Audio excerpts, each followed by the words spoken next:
Hello kabayan, Hyundai Elantra tayo kabayan. Bagong modelo yan sa Hyundai Elantra. Yung repair natin, yung panel yan, no? Yung back panel yan, no? Pumasok yan. So may bagong reinforcement din yan. So tanggalin muna natin yung reinforcement para makapalo tayo na maayos. Yan, no? May bago niyan kabayan, ha? Bago yan, basag yan eh. Yan, no? Papaluin na natin yan, no? Malayo. So di ba?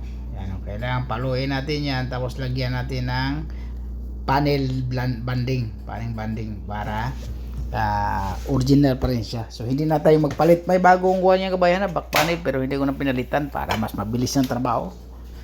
Para pira agad naman yung amo natin. Ayan, pinalok-palok ko na lang kabayan. Saglit lang yan sa paluin. Kasi pag palitan natin ng bago, malaki trabaho, mahabang trabaho. Pag i-repair natin, saglit lang yan. Tapos iba talaga yung original talaga.